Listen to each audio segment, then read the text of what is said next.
In 1929, a banker named Charles Mitchell handed ordinary Americans a dream and quietly loaded it with dynamite. In 2008, a banker named Dick Fuld did the exact same thing, just with better software. Between those two moments, 79 years passed. Thousands of economists studied, hundreds of regulations were written, and trillions of dollars were spent making sure it would never happen again. It happened again. This is not a story about markets. This is a story about human nature. And human nature has a perfect losing record. The year is 1922.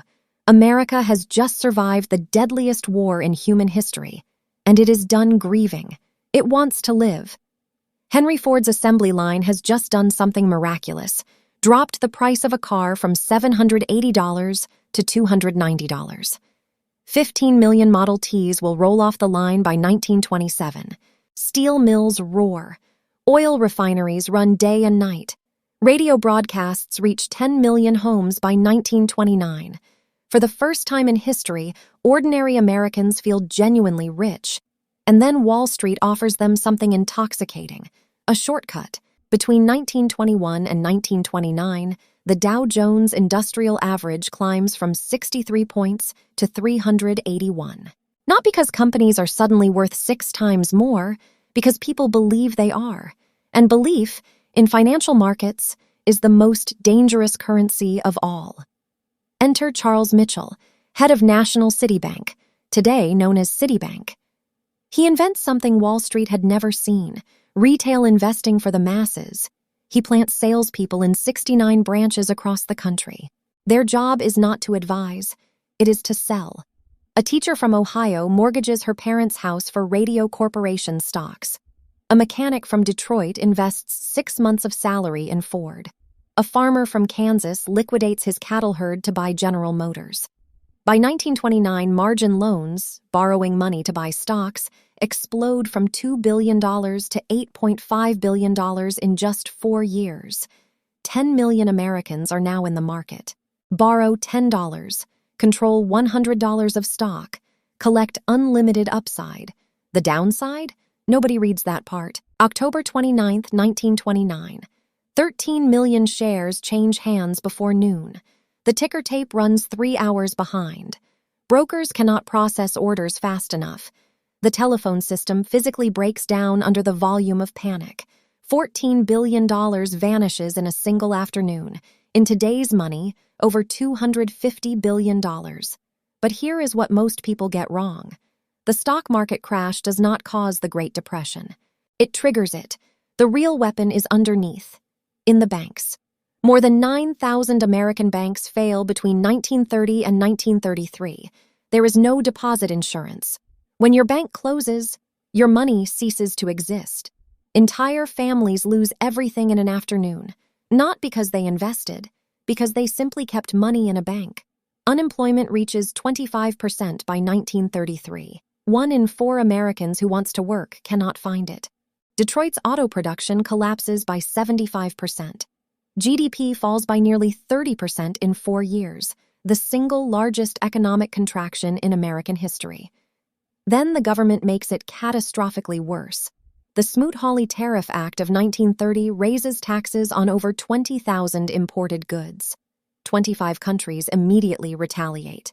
Global trade collapses by 66% between 1929 and 1934. An economy already drowning gets an anchor tied to its feet. Shantytowns, Hoovervilles, appear in every major city, named after President Hoover, who tells the country the economy is fundamentally sound, while families burn newspaper for warmth. By 1932, the Dow has fallen from 381 to 41 points, a 90% collapse. An entire generation stops trusting banks, markets, and institutions. Some of them never trust again. Roosevelt arrives in 1933 and does something radical. He admits the system failed and rebuilds it.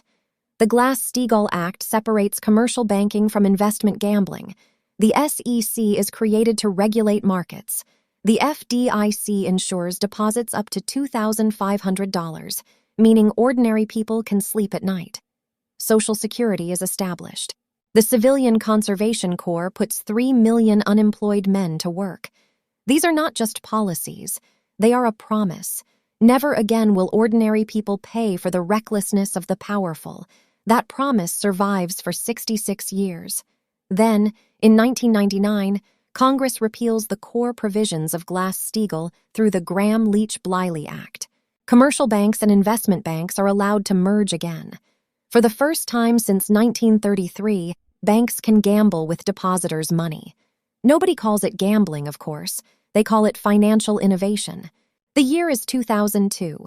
The dot-com crash just erased $5 trillion in market value. The Federal Reserve responds by cutting interest rates to 1.75%, the lowest in 40 years. Cheap money needs somewhere to go. It chooses real estate. Between 2000 and 2006, U.S. home prices rise by 124%. Nobody questions it. Nobody questions it. Home prices have never fallen nationally, not once in recorded history. That fact becomes the foundation of a $13 trillion delusion. Banks begin issuing what become known as ninja loans. No income, no job, no assets, approved. By 2006, subprime mortgages, loans to people who could not qualify for normal credit, make up 20% of all new mortgages. But here is the genius stroke. The banks are not keeping these toxic loans. They are bundling thousands of them together into products called collateralized debt obligations, CDOs. Then they are paying credit rating agencies to label them AAA, the safest investment grade that exists, the same grade as U.S. Treasury bonds. Between 2003 and 2006, the top investment banks issue $1.5 trillion in mortgage-backed securities annually.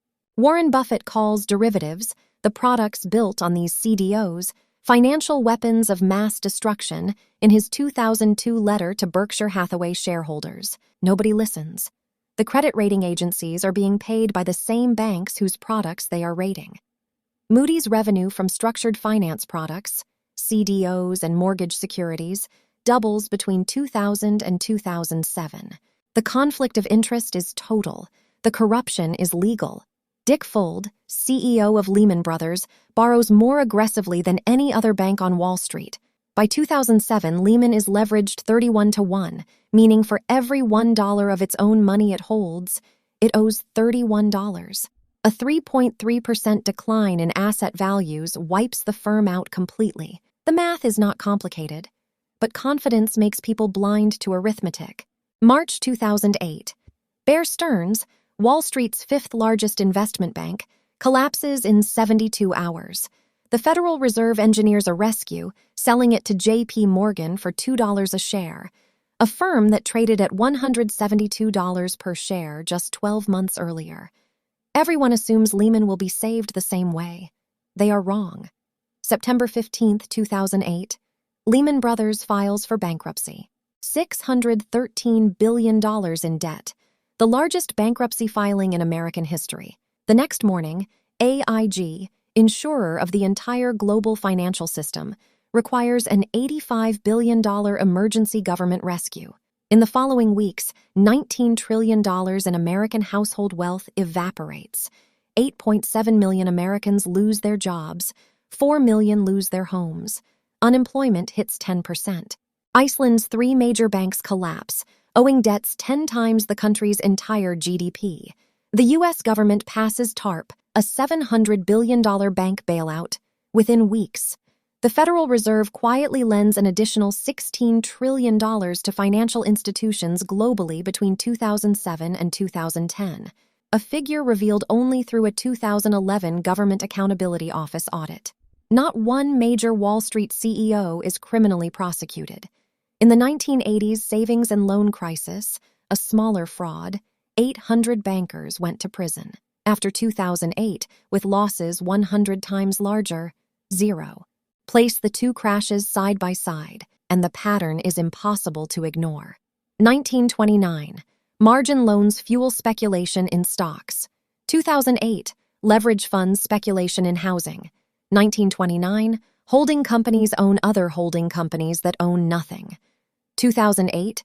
CDOs contain other CDOs backed by worthless loans. 1929, credit rating firms signal safety. 2008, credit rating firms signal safety while being paid to. 1929, Charles Mitchell tells ordinary Americans the market is theirs. 2008, zero-commission apps tell a new generation the same thing. Both crashes were entirely man-made. Both were entirely preventable. Both destroyed ordinary people and protected powerful ones. The Glass-Steagall Act, written in 1933 specifically to prevent another 1929, was quietly dismantled in 1999. 9 years later, its exact absence enabled 2008. They did not just repeat the mistake, they repealed the lesson. Today, global debt sits at $313 trillion, a record high. Source: Institute of International Finance, Global Debt Monitor, 2024. U.S. margin debt is back near all-time highs. Commercial real estate is under historic strain. And a generation of investors has grown up in a world where central banks always intervene, markets always recover, and consequences always land somewhere else. That is exactly what they believed in 1928. It is exactly what they believed in 2006. 2 crashes, 79 years apart. Same greed, same denial, same destruction. The costumes change, the ending never does. The next chapter is already being written. Most people still aren't reading it. If this changed how you see the world, subscribe, because the ones who see it coming are the only ones who survive it.